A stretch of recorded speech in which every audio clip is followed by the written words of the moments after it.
If you've read my novels, you already know absolutely everything about me, wrote Martin Amis in Inside Story, his 15th and final novel, published in 2020. And before you watch the video, please like and subscribe to the channel. Thank you. Enjoy. But in saying that, the British writer who died at his Florida home on Friday at the age of 73 of cancer of the esophagus was only continuing the dance between fiction and reality that was a hallmark of his novels and short stories from the start. In Inside Story, for instance, Amis comes full circle and returns almost 50 years on to the figure of a teenage girlfriend, Rachel, who was the subject of his 1973 debut, The Rachel Papers. That novel, published when its author was 24, won the Somerset Maugham Award. Amis was immediately in the spotlight as the son of Kingsley Amis, then one of the most famous novelists in Britain. Kingsley won the Booker Prize in 1986. Martin never did, although his book, Time's Arrow, was shortlisted in 1991. Despite his illustrious literary father, however, it was in fact Amis's stepmother, the novelist Elizabeth Jane Howard, who had encouraged his writing career.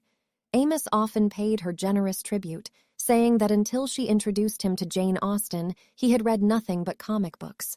And in fact, Kingsley had little time for his talented son's output. In Experience, Amis's memoir published in 2000, he vividly documented how buggering about with the reader, drawing attention to himself, were among his father's snorting criticisms of his work. Amis was born in London in 1949 to Kingsley and his wife Hilary Bardwell. He had an older brother, Philip, and younger sister, Sally, who died in 2000. His parents separated in 1963. His father married Howard in 1965. Once the younger Amis discovered literature, there was no holding him back. A congratulatory first at Oxford led to a first job at the Times literary supplement, followed by the literary editorship of the New Statesman, then a powerhouse of young talent whose cramped and grubby offices housed, besides Amis, the future novelist Julian Barnes, the poet and critic James Fenton, and the essayist and polemicist Christopher Hitchens, who would become one of Amis's closest friends. This tight circle of eager young male writers, they were all male, became the nucleus of Britain's new literary golden age. They were outspoken, deliberately outrageous, reveling in the sexual revolution of the 1960s and 70s, fiercely ambitious and ferocious in their criticism of their elders, especially more senior women writers. They set out to do their own thing.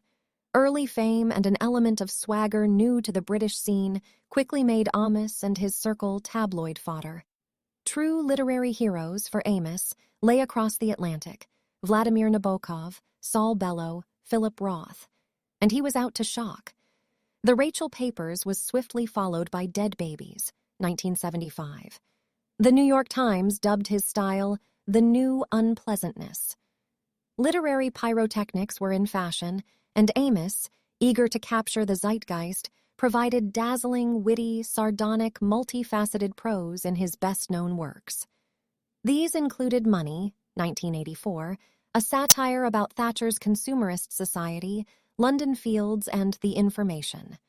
Time's Arrow, 1991, used reverse chronology to reconstruct the life of a Holocaust doctor, one of several times that Amis tackled Nazism, genocide, and Stalinism as subjects. Another was 2002's Koba the Dread, and later The Zone of Interest, about a Nazi commandant living next to Auschwitz. Jonathan Glazer's film version of the book had its debut at the Cannes Film Festival this week. Other explorations into the dark reaches of human nature included House of Meetings, again about Stalin's reign in Russia. Amis, for all his cool, bad boy front, was also notably erudite, and his 5 volumes of collected journalism and criticism, mixed with memoir and social commentary, investigated everything from his literary idols to film and sport, John Travolta to Donald Trump. His journalism in particular did not always win him friends. One American critic described his output as notable more or less equally for wit, intelligence, and nastiness. Perhaps because Amis had entitled his 1986 book of essays about America The Moronic Inferno. Many other readers, however, reveled in the first 2 of those qualities. Another critic wrote that the book includes some of the best profiles of writers ever written. Even though there were often stretches of several years between novels, Amos was seldom out of the limelight, and his views always ignited fiery reactions. An example was his response to the 9/11 attacks, trenchantly expressed in the press, and subsequent remarks that were taken to be Islamophobic. In 2003, his novel Yellow Dog brought some unfavorable reviews, and that year Amis moved to Uruguay with his second wife Isabel Fonseca, herself Uruguayan-American, and their 2 daughters. Following their return to London, and despite his earlier views on America, he relocated from London to Cobble Hill, Brooklyn around 2010. His parting shot to a Briton he said he had come to dislike was Lionel Asbo, 2012, a novel about a vicious layabout who wins millions on the lottery and launches himself into an even more pointless, though much wealthier, life. After that, Amos's preoccupation with Britain's social underbelly was mostly replaced by reflections on American society and literature, particularly in his non-fiction and essays. Amos was previously married to Antonia Phillips. They have 2 sons. He also had a daughter with Lamorna Seal, although he was unaware of her until she was a teenager. When she presented him with a grandson, he said, typically scathing about the aging process, it was like getting a telegram from the mortuary, although he was, in fact, apparently a doting grandpa. Novelist, essayist, commentator, teacher, and influencer.